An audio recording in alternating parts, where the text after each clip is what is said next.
We're making our way to Memphis for a weekend, so come along. We started out at Graceland.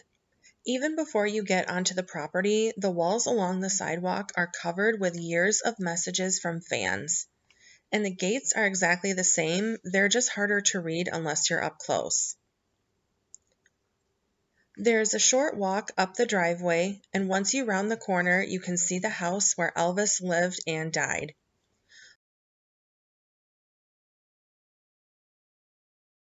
We didn't go in for a tour because it was a little expensive, but early in the morning, you can go behind the house where you can get a glimpse of the pool and visit the meditation garden for free. There, you can visit the graves of Elvis's daughter, Lisa Marie, and her son Benjamin, his twin brother Jesse, which I didn't know he had, his mother Gladys,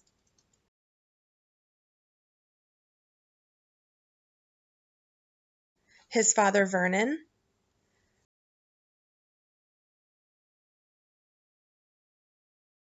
Elvis himself, and his grandma Minnie Mae. I'm not an Elvis fan, but this was still a neat experience. Just down the road from Graceland is the state line to Mississippi where this vinyl record sign was, which was really cute. We then stopped at Bass Pro Shops at the Pyramid, which is actually the world's 10th tallest pyramid. I had never been to a Bass Pro Shops before, and this one was extra impressive because it's not just a shop, it's also a hotel, a restaurant, an aquarium, and a faux swamp with alligators. I could definitely see how someone could spend a lot of time in there. We, however, headed over to the Peabody Hotel to see the Duck March. And if you're thinking, what? You're not alone because I had never heard of this either. But this hotel has a unique tradition of over 80 years. The hotel's duck master, Ken, explains that 5 trained ducks spend their day swimming in the fountain in the lobby bar, and every day they get to the fountain in style by performing the famous Peabody Duck March by walking a red carpet. A few volunteers were picked from the audience to roll it out, and then the duck master gives a little history about the hotel and how this tradition came to be. And I could not believe the amount of people that came to watch this. They covered every inch of the lobby. Then he takes the elevator up to the roof where the ducks live to bring them down, and they have their own designated elevator with a special sign.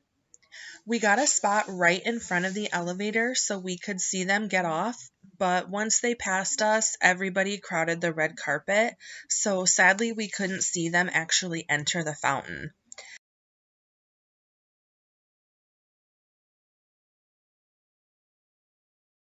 But this is the end of the red carpet afterward, and this is them in the fountain where they can just swim and eat all day.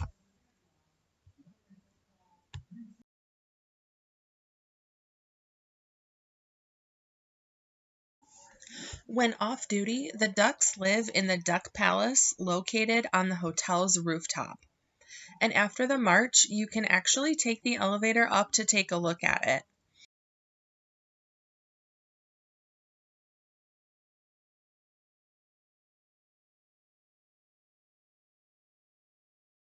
It was a little hard to see because the glass was dirty, but it was still cool.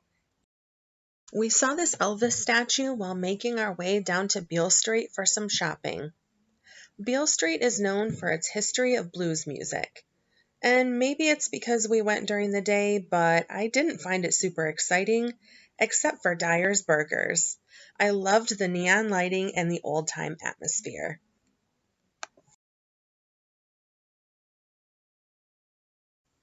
We found this beautiful mural on the way to find the Big River Crossing, a mile-long pedestrian bridge that connects Tennessee and Arkansas. There is a state line on the bridge, so you can stand in both states at one time. Walking in Memphis, but do I really feel the way I feel? This bridge was kept up really nice, and I was not surprised by how many people we saw, especially when I saw the view over the Mississippi River. The next day, we headed to the Memphis Zoo, which was my favorite part of our trip.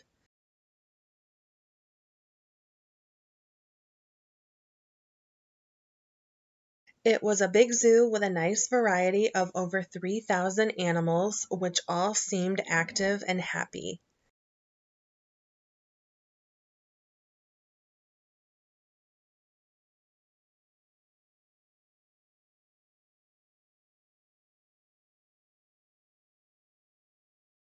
Especially the elephants, I could have watched them all day. It was a nice day when we went, a little warm, but not too much that the animals were just laying around trying to cool off. I was really excited that this zoo had hippos since they are my favorite animal. I could have watched them all day too. I really liked that the zoo had an underwater and an above water viewing area.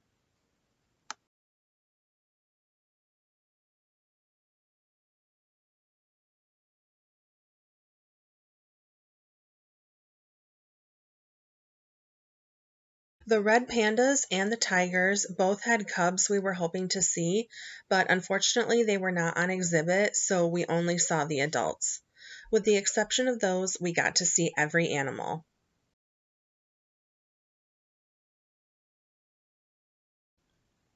And we happened to be at the zoo on World Rhino Day, which was really cool because we got to hear a keeper chat with some interesting facts about rhinos.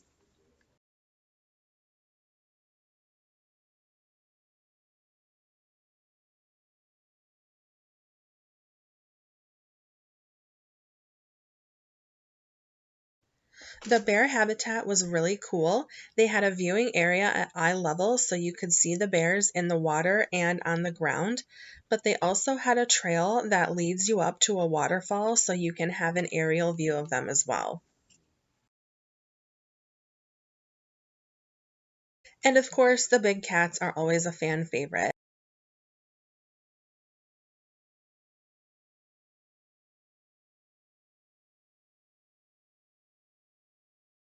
I love to watch them move without a sound and jump around like it's no big deal.